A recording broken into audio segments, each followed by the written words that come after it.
Okay, we were talking about Dick Cavett. So you want to tell us about what Dick Cavett was like?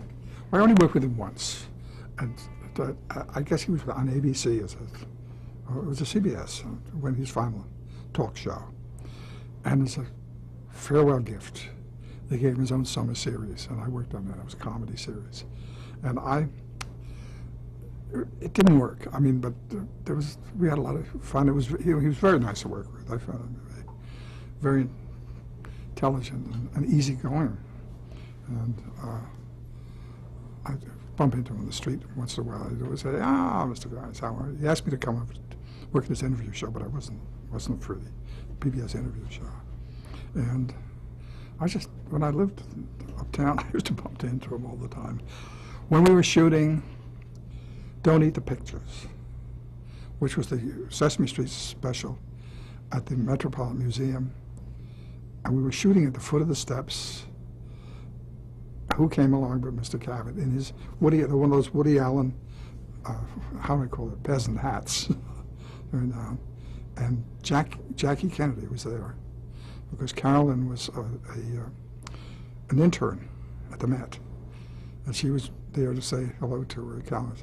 We had it was the final scene, which is at a hot dog stand at the foot of the steps. Cookie Monster has not eaten any of the pictures. As a reward, he can have anything he wants, and he eats the stand. He eats the whole hot dog stand. And there was Dick Cavett, and as soon as he saw Jackie Kennedy, his face lit up, because he likes celebrities and things like that. And he passed the time. The best story about that moment is there was supposed to be a woman customer come up and order a hot dog, and then Cookie Monster. John Stone, not being shy, asked her if she'd do it. And she thought about it for a second, said, no, I don't want to. This is Carolyn's project. So she she may not have wanted to do it anyway, but she was considering her daughter's, how her daughter might feel about this. Her daughter had enough of her celebrity, I guess. Although she was a great mother, Kathy. I'm sorry. What about David Frost? We were talking about him, and you had started to tell a story about David Frost. I don't have any stories about David. Actually, what was he like? To work with? I think he's a great, hard interviewer. I mean, one of the best. He was one of those people who could look at a page. Very often, you barely make it, because he had a show in London, and we taped to the little theater on 43rd Street next to Sardi's, and we'd be waiting. There would be guests in the green room waiting for David to arrive, and he'd come in a limo from the airport, from the SST, he always flew, and we'd hand him the notes, and he'd look at them for a minute or so, like a scanner, and he'd know the stuff. And he has that kind of great ability to absorb information, and he had the tough interviewer thing. He knew what to go for. He suddenly asked a question that was quite penetrating. But he also knew the sort of where you stop, where you ease up a little bit. He was just very good, I thought. And he liked to tell jokes. I don't think he was quite as good at telling jokes as he was at interviewing. And they were nice to work with. The British people on that show. There were no recriminations generally, and it was another show done, and that was it. On to the next. What other shows did you do? Did you work on? You mean like before Sesame Street? Well, just there was something called the Frost Review, which was a sketch show.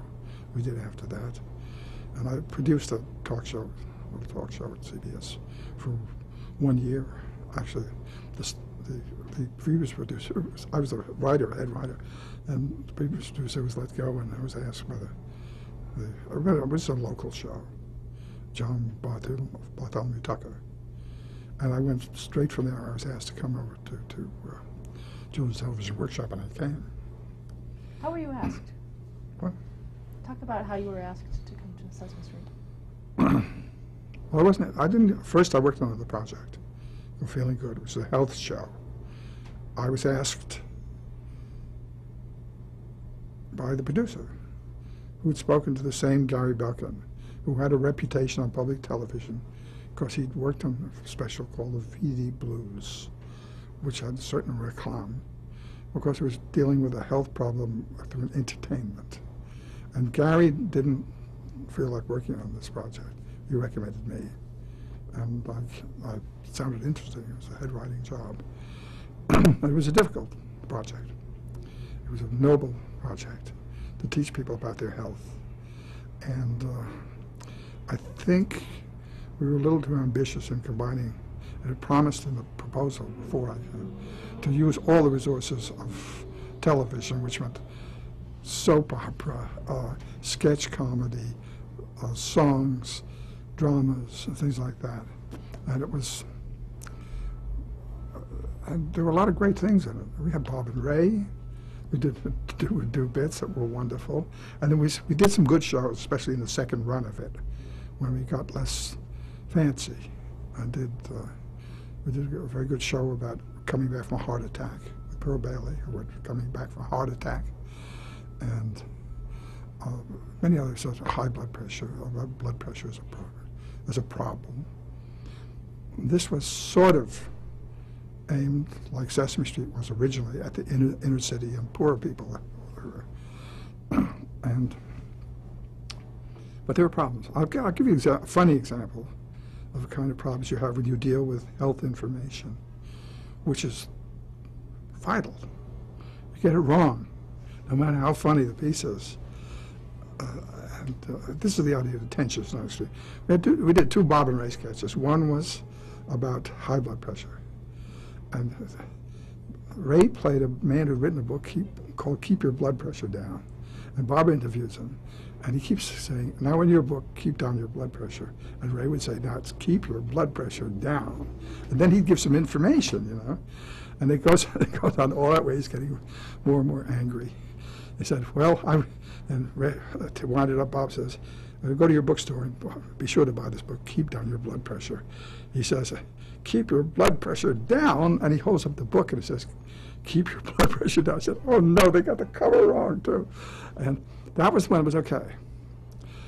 The other one was about, we were informed that you should not fatten your baby because cells have a dedicated function that starts very early. If you're creating fat cells, they'll stay fat cells. And the child is more likely to be an obese person who's high blood pressure, heart trouble, diabetes, and all that. So Ray was representing the thin babies of America. And the idea was that it's not fair that they're fattening all these kids and that the fat babies are getting all the hitchy coo and all that stuff. And it was very funny. And it revealed all that information that you shouldn't fatten your child. Well, we'd finished this. And the research people came in and said, there's a man in Houston who questions this theory a little bit. And could you put in should, would, could? This is a Bob and Ray routine, you know. And under certain conditions, could you make, it is not inevitable. And I said, you can't do that. We tried. So you're running into that. But you have to be very careful about and what you say on a health show. Anyway, that's water over the bridge. And you said from there you went to Sesame Street? Yes, I was asked to. When that rolled, I was asked to go. John Stone actually asked me to come and try writing with Sesame Street. And I auditioned, and they ask you to do Muppet bits. There's a reason for that. And I did a couple of Bert and Ernie pieces. And they used them actually on the show. How long had the show been running before you started? About 7 years, I think. I think I started in '76. The one thing I'm not sure of, 6 or 7 years. I'm a relative newcomer, and they used them, and I was invited to come and write. And then it took me a year or so to learn how to write the show. Now, how did you learn? What were you given, and how did you get up to speed on how to Just, do it? you got show sheets, and you try to write a show, and they work on it with you, and you know. What is a show sheet? That's a basic assignment sheet for every writer. Every day's show on Sesame Street The street bits, it was a different show then, the format was different. The street bits were written by one writer. The opening on the street and everything, all that happens with the street cast and the closing were written by one writer. And you got a sheet. On the top it said who was in the show, what cast members, Roscoe and, well, they were called by their show names. And Louisa Maria and Luis, and Big Bird and Snuffy, who were available. And if you had a very good idea, you could get someone else for your show. And then on the left-hand column were all the goals. We had specific research goals. And you would choose from those what to write about. And some of them were made, and on the right were short pieces from the library of live-action films. You know, if you've watched the show, you know them. Live-action films or animations or live-action animation mixed. In a letter, if the letter of the day, we used to have 2 letters a day, I think. If the letter of the day was A, then there'd be 3 A films there, and there was their length and who was in them. I mean, it depended. All the necessary information for routining them, and that goes all the way down cooperation, all the other things you had in the show. It was you had to put in the letters and the number. And you had to find them a place. And what you did is you wrote these street bits, and then you routined the other material in between. And as you routined, you had to think of, for instance, there were certain rules. You'd never put an animation after an animation, because that would be confusing. It often is confusing. So if you had an animation, you would have a live action. And the street bits would never be more than 12.5 minutes apart. We actually, it was a 58-minute show. And so the street bits should never be more than 12.5 minutes apart. Otherwise, you lose the feeling of the street controlling the show. Then there were other considerations. If you'd done a street bit, that was sort of placid and low, you probably, right after that, you want to put Cookie Monster singing C is for Cookie very loud. In other words, you're also routining for performance, for a show, the way you would routine a review. Quiet bit and then 2 loud bits, and also keeping children in mind, keeping it interesting. And all this information on the show sheet. Can you talk a little about the research goals? You said that on that one column. What were can you give me examples of what those research goals would have been that you got to choose from? Yes, counting 1 to 10. Counting 1 to 10, 10 to 1. I'm trying to think, natural environment. And then there were various social things, cooperation and reciprocity. And then there'd be the letters, an alphabet. As a single letter, you'd have single letter films. And you'd have alphabet as a category, in which you would present the alphabet in some way. And sorting, a very important one. One of these things is not like the other. It's a basic scientific reasoning thing. And there are various sortings, inclusion and differentiation sorting, and I'm trying to think. A lot of these goes out sight words, certain basic simple words that you wanted to teach by repetition, showing a whole word.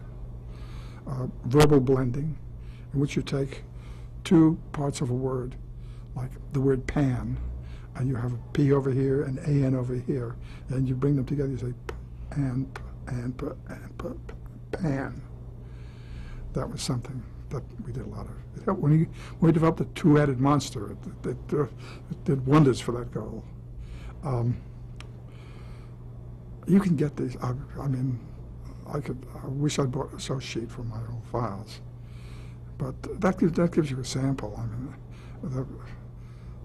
the city, the neighborhood, occupations. Who are the people in your neighborhood? Was all the occupations go? And what people do, jobs people do. And the goal was stated, I believe, that name a child will recognize at least three occupations. So they do, for the people in the neighborhood, there would be three Muppets who come in and sing those, I do the jokes and all that. And I could think of more. Nothing.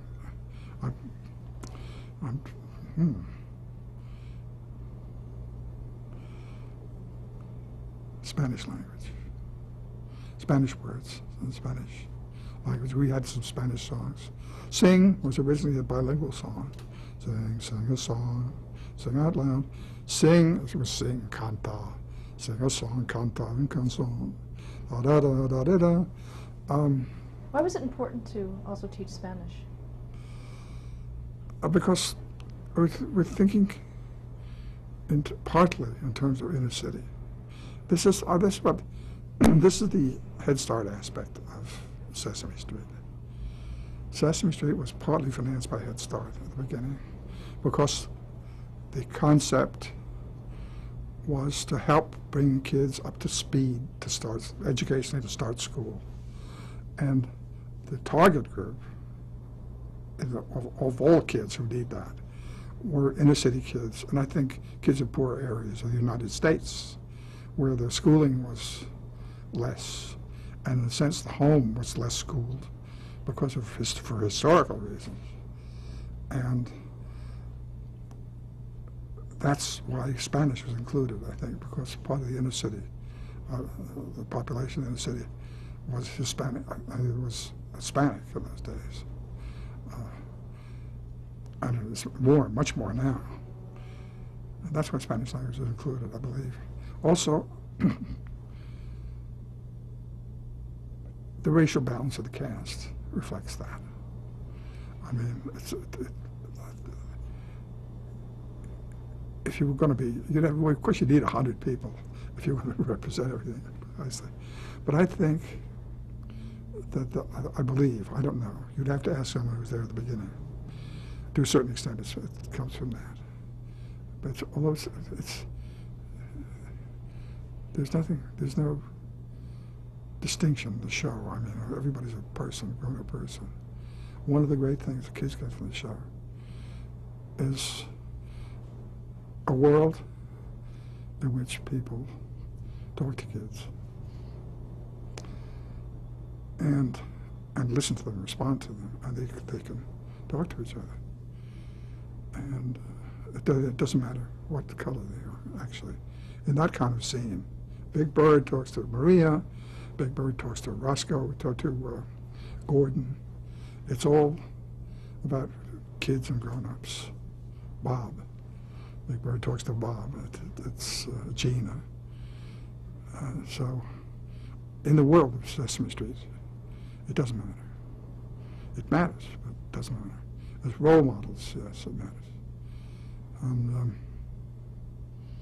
where are we going? Well, how long did it take you to write the first draft of the script once you had that sheet?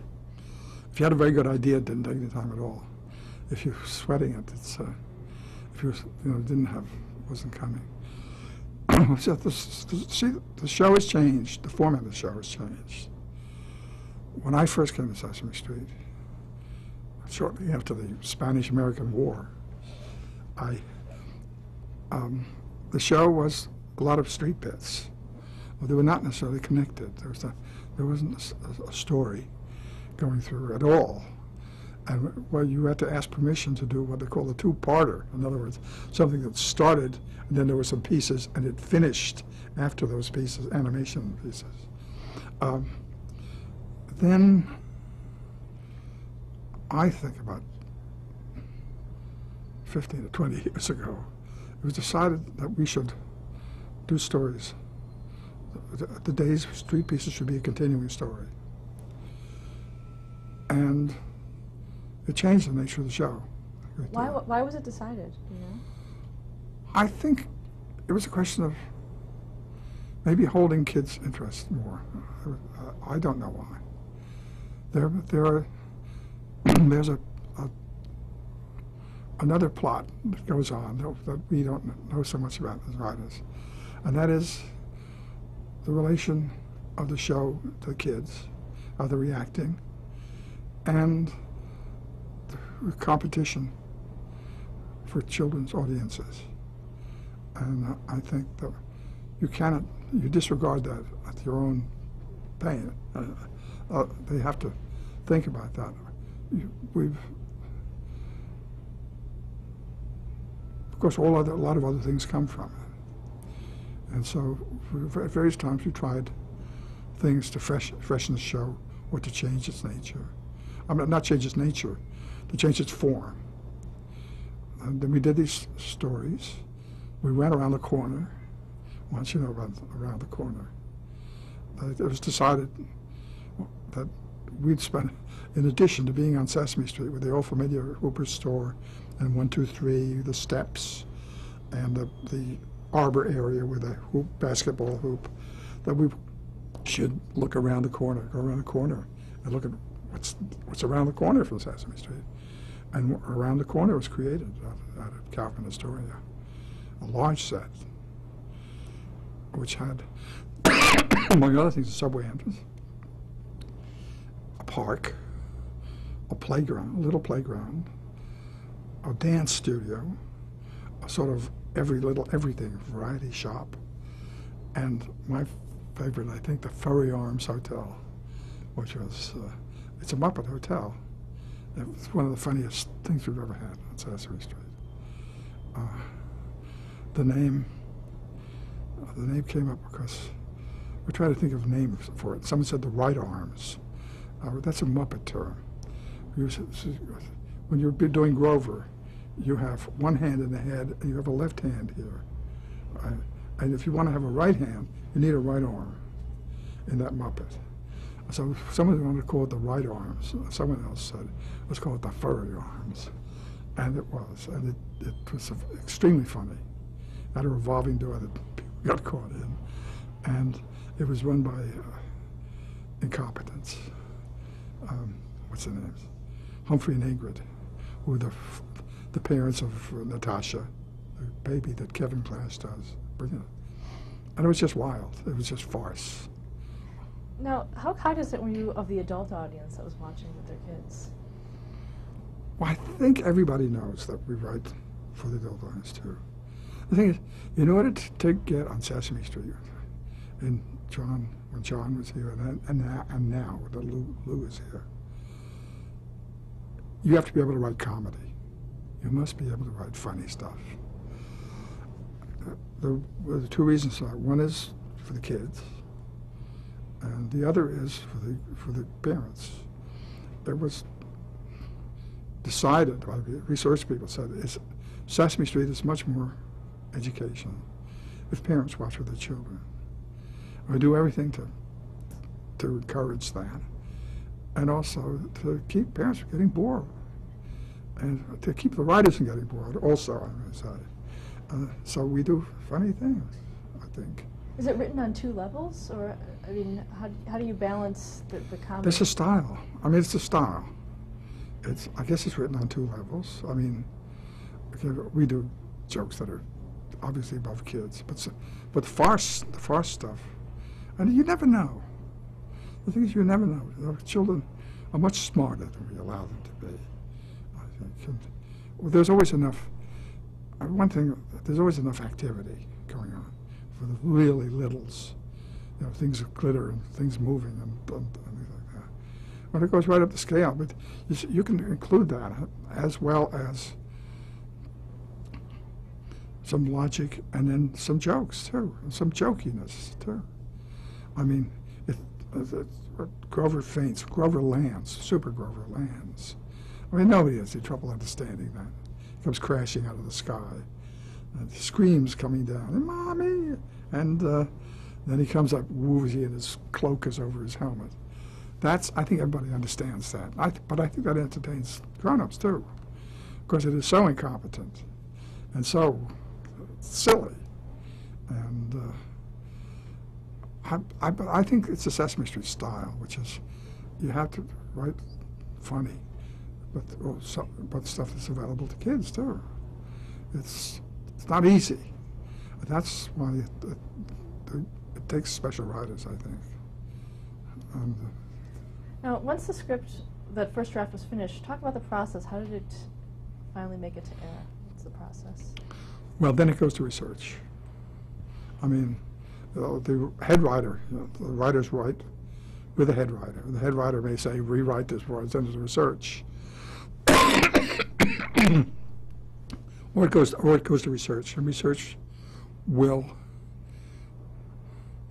try and judge if it's teaching the things well. I mean, if there's enough teaching on what you're doing. And they'll comment on certain, they may think something's dangerous modeling, bad modeling. Can you give me an example of that? Yeah, somebody wrote a thing in which Oscar put a bucket on his head, and it was being just to be, funny and scare people. They said, and the research said, yeah, I don't think we should model this. I think there are enough buckets and wastebaskets around the house. Some kid's going to get their head caught in it. And I think it was not allowed. It was very contentious, actually. I mean, but it's that kind of thing. There are all kinds of arcane debates sometimes. I once wrote something. It was actually Big Bird notices that the sun goes down over here and comes up over there on the other, 180 degrees away, and someone explains to him that it rises on this side and it sets over there, and he stays up all night because nobody ever is there to say good morning, and one of these days he's going to get sick of it. But there was a quarrel over it, saying the sun rises and sets. Somebody said, it doesn't set, the earth turns. The sun does not set or rise. And when I went to this elaborate argument, I said, this is going to be useful. Those terms are going to be useful to the child for the rest of his life. They can learn about Copernicus in high school. It was a very tense argument. Did it make it through? Well, there was one modifying word. They said seems to rise. I didn't. I hated it. I mean, I was not content. But it didn't affect the overall piece that much. I was going to quit. And usually research is quite reasonable. I mean. Now, how long does it take for the research part of it, aspect of it? Before not all that much. They read it and then they get together with the head writer. Can you hear me? No. They read it and then they get together with the head writer, and they give their complaints, and the head writer says, I don't know, I disagree with you. Okay, or alters it, and that doesn't take long. It's not there to change the tape.